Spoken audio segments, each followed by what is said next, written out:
Hello students, hope so सब अच्छे से होंगे। ठीक है, तो जैसे कि अब मैं बात करूं अपने वीडियो की आज के चैप्टर की, तो हमारा चैप्टर 2 है फाइलिंग नस्तीकरण। ठीक है, लास्ट वीडियो में हम अपना फर्स्ट चैप्टर जो time and labour saving devices था, बहुत मोस्ट इंपॉर्टेंट चैप्टर था, जिसमें से लॉन्ग क्वेश्चन या वेरी शॉर्ट या शॉर्ट क्वेश्चन बन जाते हैं, बहुत अच्छे चांसेस होते हैं बनने के, वो हम कल एंड कर चुके थे अपनी लास्ट वीडियो में। ठीक है, आज हम चैप्टर 2 पढ़ेंगे फाइलिंग, या फिर हिंदी में बात करें नस्तीकरण।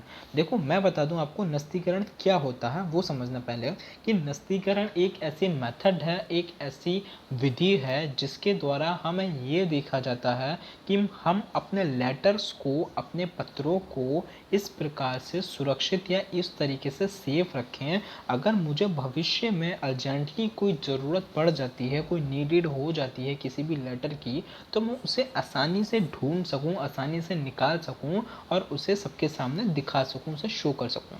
वो होती है हमारी नस्तीकरण। ठीक है, समझ गया।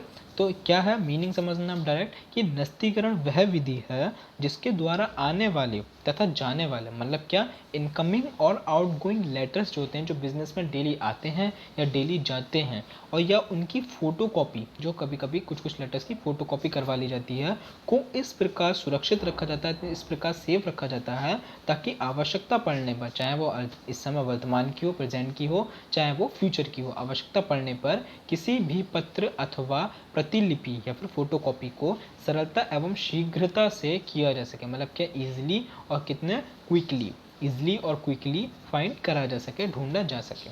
ठीक है, तो filing is the method by which copies, filing is the method of by which copies, एक वह कॉपीज होती हैं इनकमिंग और आउटगोइंग लेटर्स की, आने वाले और जाने वाले पत्रों की, आर थस प्रिजर्व, जो प्रतिलिपि होती है, सो दैट एनी लेटर और copy can be obtain easily, जिससे कि हम अपने लेटर्स को, किसी भी लेटर्स को आसानी से, ईजिली एंड क्विकली, जो हम चाहते हैं वो हम आसानी से ढूंढ सकते हैं।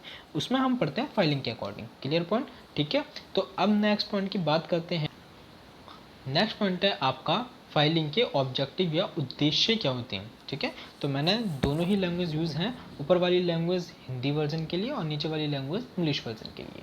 ठीक है, हिंदी वर्जन की बात करें तो फर्स्ट पॉइंट है बाहर से आने और वाले पत्रों को सुरक्षित रखना। अब हमने पीछे वीडियो में पढ़ा था कि जो आने वाले पत्र होते हैं, इनकमिंग और आउटगोइंग लेटर्स, उन्हें बहुत सेफ रखा जाता है। तो आपके दो पॉइंट यही बन गए कि बाहर से आने वाले पत्र और बाहर जाने वाले पत्रों को सुरक्षित रखना।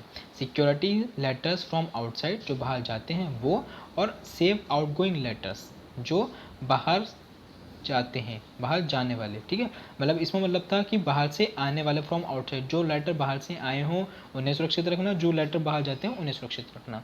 थर्ड पॉइंट है आपका पारस्परिक मतभेदों का निवारण। मतभेद क्या होते हैं? जो आपस में लड़ाई झगड़ाई हो जाती है। अगर मैं लेटर को रखूँगा, ईजिली रखूँगा, कहीं से लड़ाई हो गई तो मैं जल्दी से निकाल के दे दूँगा। अब मैंने लेटर पता नहीं कहाँ रख दिया भाई, ढूंढ रहे हो, लड़ाई चल रही है, केस चल रहे हैं, लेटर नहीं मिल रहा है, उठा के रख दिए, तो वो क्या है, वो गलत चीज़ है। तो मतलब क्या कि जब भी कोई बात होगी तो मैं जल्दी से पे कर सकता हूँ, उसे दिखा सकता हूँ।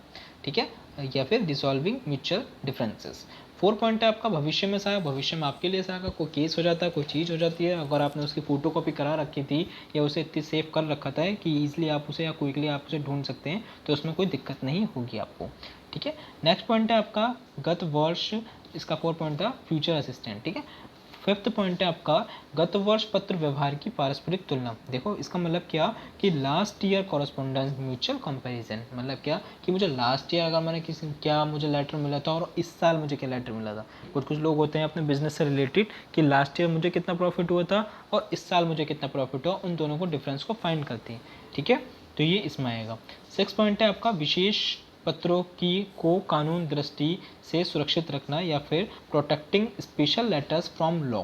जो हमारे विशेष पत्र होते हैं, जो कंपनी की तरफ से आते हैं या बाहर से आते हैं, उन्हें देखना, उन्हें अच्छे से रखना। ठीक है, तो इसे भी हमें किस में यूज़ करते हैं? हम अपनी फाइलिंग में या फिर नस्तीकरण में। ठीक है, तो चलो ये पे थ्योरी अपनी क्लोज करते हैं और अपने जो डेली टॉप 10 क्विज करते हैं वो हम स्टार्ट करेंगे अब। ठीक है, तो मैं पहले ही बता दूँ, जो भी मैं क्वेश्चन आपको दे रहा हूँ वो सब अच्छे से अपनी नोटबुक में नोट कर लेना, बहुत मोस्ट इंपॉर्टेंट क्वेश्चन है। ठीक है, तो जब वीडियो को लेट ना करते हो अपने क्वेश्चन स्टार्ट करते हैं। आज आपका क्वेश्चन 21 है। क्वेश्चन 21 आपकी स्क्रीन पर है। क्वेश्चन है डिस्काउंटेड बिल्स या फिर हिंदी में बात करें भुनाए गए विपत्रों का दायित्व है। भुनाए गए विपत्र क्या होते हैं? जब हम बिल को डिस्काउंट करा लेते हैं। जैसा आपका कभी कभी देखा होगा कि बिल बहुत ज़्यादा का हुआ और आपने कंपनी से या फिर आपने बैंक से या आपने दुकान से उस बिल को डिस्काउंट करा लिया, तो उसे हम बोलते हैं भुनाए गए विपत्र। ठीक है, जैसे जैसे हम अपनी थ्योरी पढ़ रहे हैं वैसे वैसे हम इसे भी समझाएंगे, सब फाइंड होंगी। ये मैं आपको बता दूं, जो आपके टोली टॉप 10 क्विज़ हैं ये आपकी पूरी बुक से रिलेटेड हैं। जो आप पूरी बुक पढ़ेंगे उसमें अगर आप अपने मल्टीपल चॉइस क्वेश्चन ना देखें और इन क्वेश्चन को भी देखेंगे तो आप बहुत अच्छे से तैयारी कर सकते हैं। ठीक है, तो टेंशन ना लें, पूरी बुक से रिलेटेड क्वेश्चन है। ठीक है, तो इसका आंसर क्या आएगा आपका? परमानेंट नहीं है, करंट नहीं है, कॉन्टीजेंट है। ठीक है, नन ऑफ दिस है ही नहीं। मतलब क्या? स्थायी भी नहीं है, चालू भी नहीं है। क्या होता है वो? संभाव्य होता। मतलब क्या? संभाव्य का मतलब क्या होता है? कॉन्टीजेंट का मतलब वो उसकी संभावना होती है कि वो बिल डिस्काउंट होगा या नहीं होगा। क्या कि आपका कोई बिल बना दिया, आपको 10,000 का बिल बना दिया और आपको लगा ये बहुत महंगा बिल है कि मैं उस दुकान पर अगर जाऊँगा तो वो बिल डिस्काउंट करेगा या नहीं करेगा। मतलब कॉन्टीजेंट है, उसकी कोई संभावना नहीं है कि हो भी सकता है नहीं भी हो सकता, इसलिए उसे नाम दिया गया है संभाव्य। 22 ये आपको याद करने की ट्रिक्स हैं। ठीक है, 22 है आपका फिक्स्ड एसेट्स अकाउंट इज। देखो फिक्स्ड एसेट्स मैंने बताया था कि वो चीज़ जो एक जगह फिक्स हो चुकी हैं वो दूसरी जगह जा ही नहीं सकती चल कर, या हम खुद भी उठाकर नहीं लेके जा सकते, उसे हम फिक्स बोलते हैं। ठीक, तो यहाँ पे आपको मिली कैपिटल, पूंजी। वे पूंजी हम पैसा है कहीं भी लेके जा सकते हैं। क्रेडिटर्स वो होते हैं जिन्हें पैसा लेना है। ठीक, वो हमारे क्रेडिटर्स होगा, उन्हें पैसा हम दे देंगे। डेटर्स वो होते हैं जिनसे हमें पैसा लेना है, जिससे हमें पैसा लेना दिया वो पैसा, तो वो भी चेंज हो जाते हैं। लेकिन क्या? Plant and machinery. देखा होगा आपने कि जब कभी प्लांट कर दिया जाता है, आपको साइंस में पढ़ रहा होगा गोबर गैस के बारे में। ठीक, तो वो प्लांट होता है तो वो एक ही जगह फिक्स कर दी जाती है, वो बार बार उसे चलाया नहीं जाता। या बहुत बड़ी मशीन होती है तो एक ही जगह फिक्स कर दी जाती है, उसे हम बार बार यूज़ नहीं करते कहीं पर भी। ठीक है, तो उसमें क्या आ जाएगा आपका? Plant and machinery. ठीक, मतलब क्या? निम्न में से कौन सी स्थायी संपत्ति खाता है? पूंजी नहीं, लेनदार नहीं, देनदार नहीं, प्लांट एंड मशीनरी। 23 आपका bills of exchange payment gauge. जो बिल्स ऑफ एक्सचेंज होता है, एक ही हमारा न्यूमेरिकल वाला पॉइंट है बिल्स ऑफ एक्सचेंज। उसमें जो हम पेमेंट का टाइम होता है वो कितना टाइम देते हैं, तो याद रखना 2 नहीं सिर्फ 3 पॉइंट टाइम देते हैं। मतलब क्या? विनिमय पत्र में जो भुगतान होता है उसमें हमें कितने डेज एक्स्ट्रा मिल जाते हैं। जैसे आपको फीस है, फीस में आपको क्या होता है कि मैम जब कहती हैं बहुत ज़्यादा टाइम हो जाता है तो आपको कहते हैं चलो मैं आपको 3 दिन देती हूँ या 5 दिन देती हूँ। ऐसे ही विनिमय पत्र में होता है बिल्स ऑफ एक्सचेंज में कि ज़्यादा से ज़्यादा टाइम 3 दिन का और एडवांस दे दिया जाता है, एक्स्ट्रा दे दिया जाता है।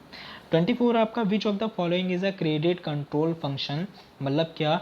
जब हम नोट छापते हैं, हम नहीं छापते, रिजर्व बैंक छापती है, मैं बता दूं, हमें कोई हक नहीं है छापने का। ठीक है, और उनके गवर्नर कौन है? शक्तिकांत दास। कान खोल के सुन लेना, बहुत मोस्ट इंपॉर्टेंट क्वेश्चन है ये, आपको बाहर जाके आगे की वीडियो में हो सकता है मिले ये क्वेश्चन। ठीक है, तो कौन छापता है? शक्तिकांत दास जी छापते हैं। ठीक है, तो ये जो क्रेडिट कंट्रोल होता है, नोट को छापने का काम होता है और उस पर अपना नियंत्रण, अपना बिल्कुल वश में चलाना होता है, तो वो कौन करता है? मैंने बता दिया आपको कौन छापता है note. Reserve Bank of India छापती है, हम नहीं छापते। उसके गवर्नर है शक्तिकांत दास। तो आपका आंसर क्या आ जाएगा? Reserve Bank of India.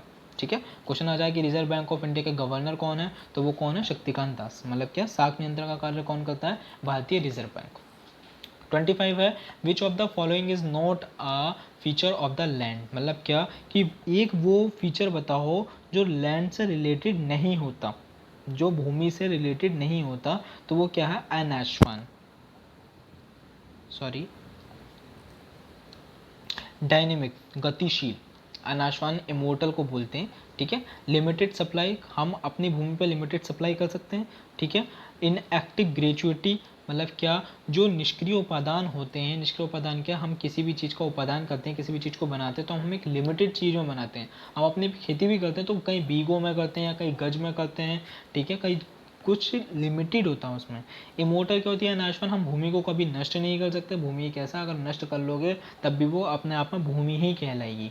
और 4 है आपका डायनेमिक। डायनेमिक क्या होता है? गतिशील। हम भूमि को गतिशील नहीं बना सकते। हम भूमि से ये नहीं कर सकते उसके कानों में डाल के हाँ भाई चल।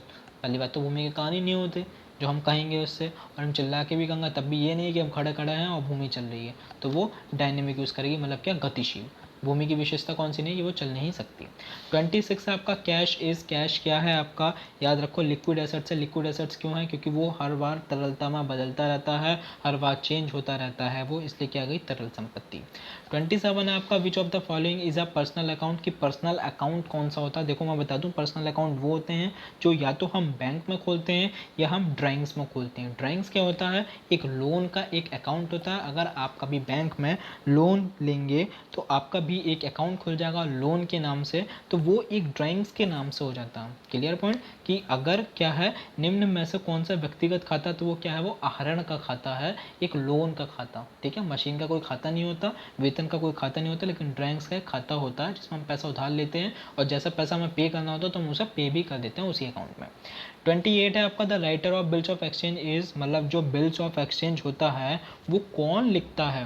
ये बहुत मोस्ट इंपॉर्टेंट क्वेश्चन है। क्वेश्चन बनता है कि विनिमय विपत्र का लेखक कौन होता है, तो कौन होता है, याद रखना क्रेडिटर होता है, लेनदार होता है।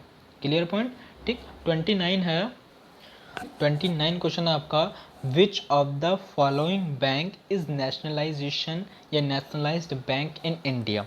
ठीक है, हिंदी में बात करें तो निम्न में से कौन सा बैंक भारत में राष्ट्रीयकृत बैंक है। देखो ये एक आपका चैप्टर है नेशनलाइजेशन बैंक। जब बैंकों का राष्ट्रीयकरण हुआ था, जिन बैंकों के पास पैसा नहीं था, जिन बैंकों के पास एसेट्स नहीं थी, उन्होंने क्या करा था, अपनी बैंकों को राष्ट्रीयकरण कर दिया था। कि जिन बैंकों के पास पैसा नहीं है, अगर मैं सोचूं कि एक ब्रांच, एक कंपनी की ब्रांच 10 जगह खुली हुई है और 2 जगह प्रॉफिट होता है, 8 जगह प्रॉफिट नहीं हो रहा, या फिर 8 जगह प्रॉफिट होता है, 2 जगह प्रॉफिट नहीं हो रहा, तो हम क्या करते हैं, उन दोनों ब्रांचों को, इन दोनों ब्रांचों को जिन्हें प्रॉफिट नहीं हो रहा, उन्हें हम बंद करके जो उनका पैसा है वो किस ब्रांच में डाल देंगे, जो 8 ब्रांचें मेरी चल रही हैं, तो उसे हम बोलते हैं नेशनलाइजेशन। तो किस बैंक का हुआ है, पंजाब नेशनल बैंक का।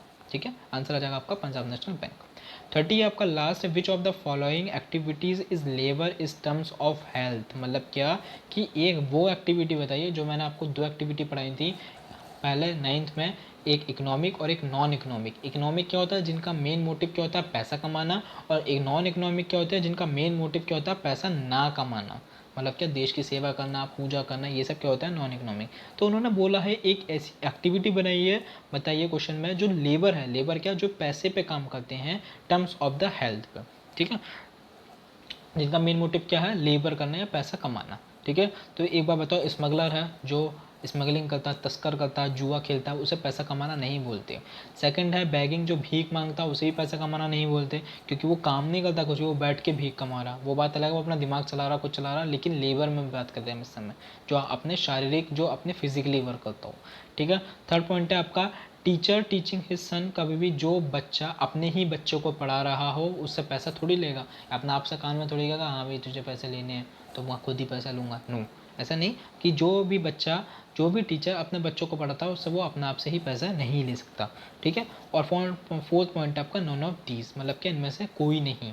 ठीक, तो इसमें से कोई भी नहीं है, कोई भी ऐसा काम नहीं इन तीनों ऑप्शन में जिसमें से वो अपना पैसा कमा रहा हो। ना ही स्मगलर कमाता पैसा, ना ही बैगिंग कमाता पैसा फिजिकली से, लेबर पॉइंट से, और ना ही टीचर अपने बच्चे के लिए कमाता। तो वो क्या हो गया, नन ऑफ दिस। ठीक है, तो डेली आपको टॉप 10 क्विज होगा। ये आपका निम्न में से कौन सा क्रिया अर्थशास्त्र की दृष्टि से श्रम है, तो कौन सा आ गया, इनमें से कोई नहीं। अध्यापक द्वारा अपने बच्चों को पढ़ाना ये भी नहीं है, भीख मांगना भी नहीं है, और तस्करी भी नहीं है। ठीक है, डेली टॉप 10 क्विज क्लियर हो चुके हैं। कल फिर अपनी वीडियो को अपनी जारी रखेंगे, आगे के पॉइंट पढ़ेंगे, आगे के मेथड पढ़ेंगे, फिर आगे के डेली के टॉप 10 क्वेश्चन पढ़ेंगे। वीडियो को पॉज करके सभी क्वेश्चन नोट कर लेना अच्छे से, बहुत मोस्ट इंपॉर्टेंट क्वेश्चन।